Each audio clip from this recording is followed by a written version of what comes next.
Kailan po kaya tayo matatapos sa usapin ng politika? Kailan po kaya natin ititindig ang ating pagka-Pilipino at ating ipaglalaban ang kababayan natin na nakakulong sa banyagang bansa at nagdurusa at nag-aantay ng paghuhusga ng mga dayuhan? Hindi natin maitulong sa kanya bago huli na po ang lahat. Maraming I-click ang subscribe, huwag palampasin. Bawat kwento'y may halaga, ating ipakita.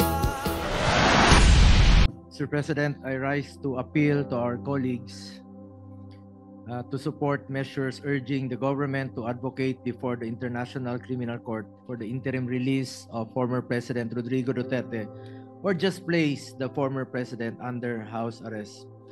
Sir President, I believe that there comes a time when the measure of a nation is not in the strength of its laws, but in the depth of its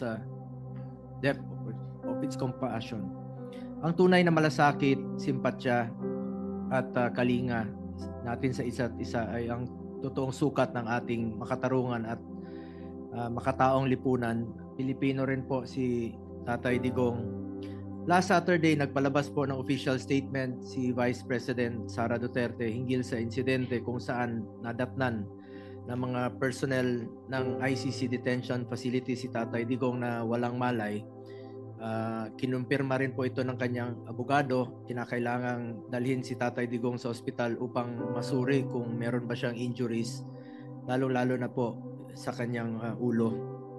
Sa totoo lamang po, nabalitaan ko po ito, ang sakit, napaluha po ako. Sobra pa po sa tatay ang turing ko sa kanya.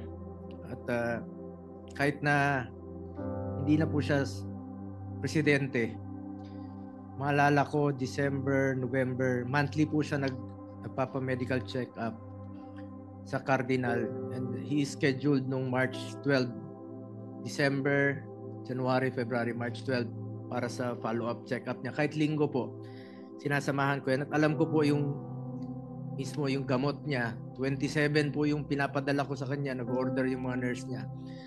Tsaka hindi niya talaga sinasabi kung na-slide siya noon. For the past 3 years, ayaw niyang sabihin sa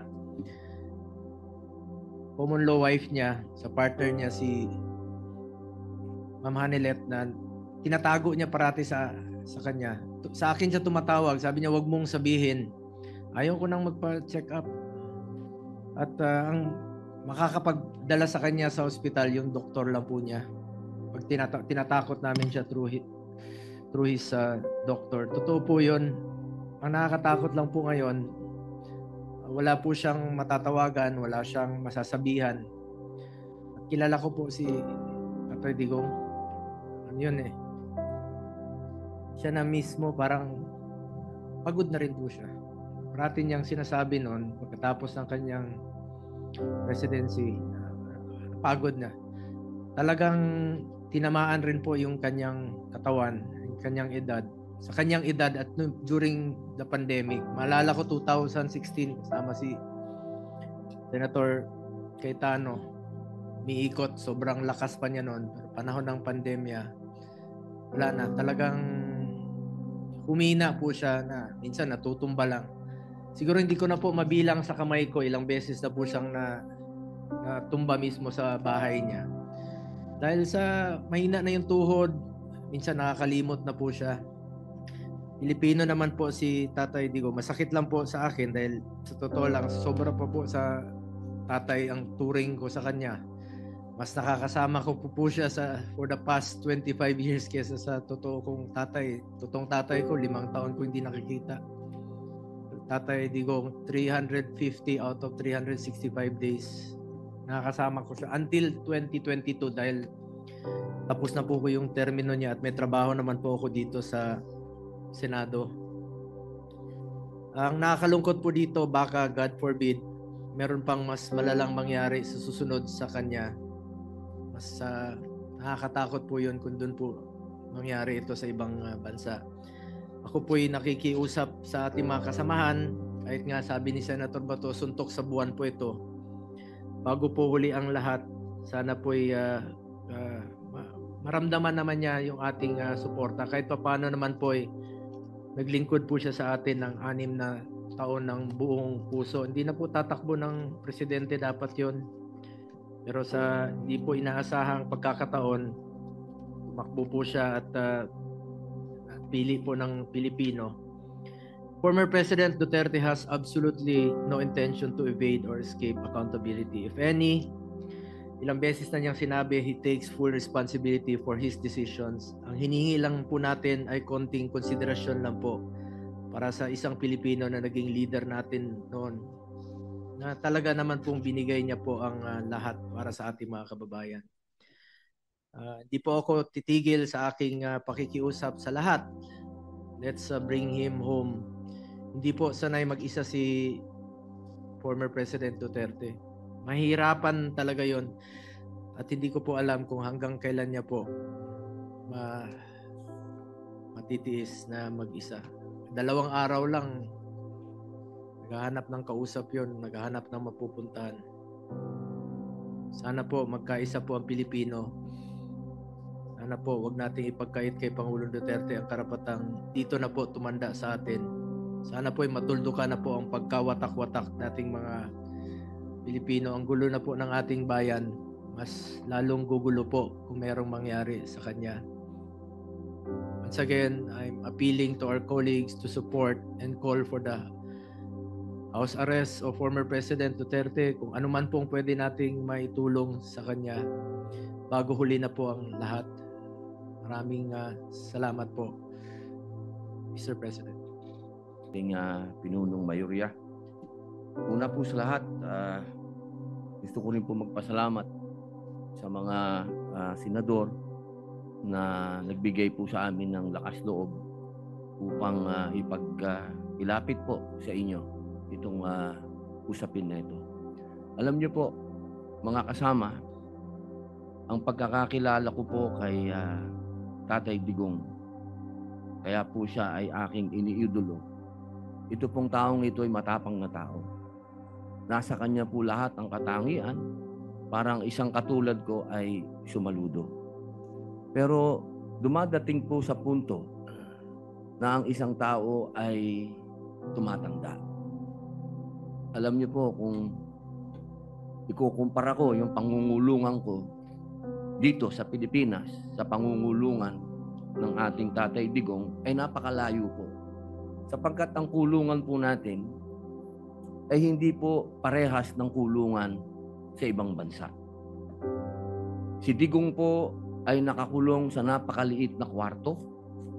May oras po para siya ay lumabas. Halos buong araw siya po ay nasa loob ng kwarto na yan, na meron lang pong maliit na butas kung saan po inaabot ang kanyang pagkain. Napakahirap po dahil dito po sa atin, sa amin sa Muntinlupa, ang tawag po namin doon Bartolina. Yun po ang itsura ng kinalalagyan ni Tatay Digong. Siya po ay nasa Bartolina. Wala po siya doon nakakausap, wala po siyang nakakakwentuhan, at higit sa lahat, napakahirap po para sa isang nangungulungan na sa ganong edad ay nag-iisa ka, wala pong nag-aasikaso sa iyo. Alam niyo po, ang aking mahal na ina, nung siya po ay nag-umpisa na nagkaroon ng mild dementia, siya po ay 80 years old.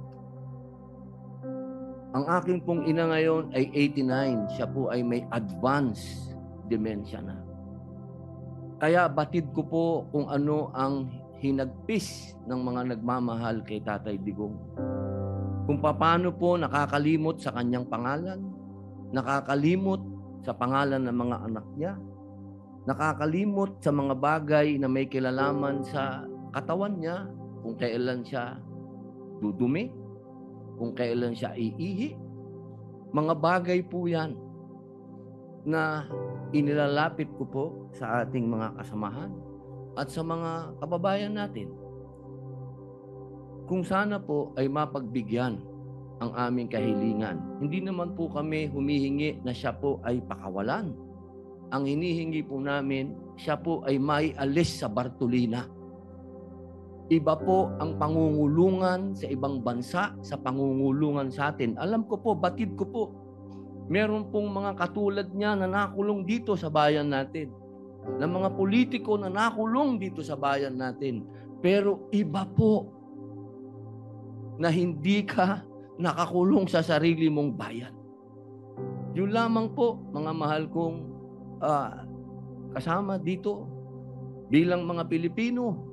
Bilang mga Pilipino, isang matandang Pilipino ang merong karamdaman sa kanyang pisikal at mental. Siguro po sa ating mga ugaling revolusyonaryo sa pagkakataong ito, kailangan tayong bumangon at sagipin natin ang ating kababayan. Yun lamang po, maraming salamat. Ginoong Pangulo, gusto ko lamang pong ipaliwanag ang aking boto kung bakit ako po'y bumoto ng oo, yes. Ako po'y isa sa mga nauna at nananatiling laging nasa The Hague. At marami po tayong nababalitaan doon, galing po sa mga Pilipino na nandun. Katulad po ng pagkabagok ng ating Tatay Digong. Ito po'y natagpuan na walang malay sa kanyang Bartolina at siya po ay nadala sa ospital at doon po ay alhamdulillah wala naman pong nakitang damage sa kanya. Pero hanggang kailan po kaya mangyayari yung ganito na wala pong tayong mababalita ang balita na gigimbal sa ating lahat? Nabanggit po kanina yung mga nakulong doon. Pero hindi po nabanggit ang isang namatay doon. Si Slobodan Milosevic ay namatay po daw ng heart attack sa loob ng ICC. Pero pinaniniwalaan po ng kanyang pamilya na siya po ay nabigyan ng maling gamot. Ito pong mga ganap na ganito, uulitin ko po, kailan po kaya tayo matatapos sa usapin ng politika?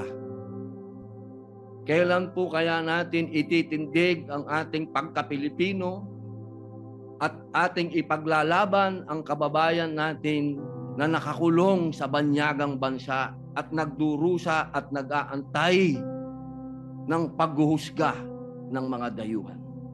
Yun lamang po. Maraming salamat.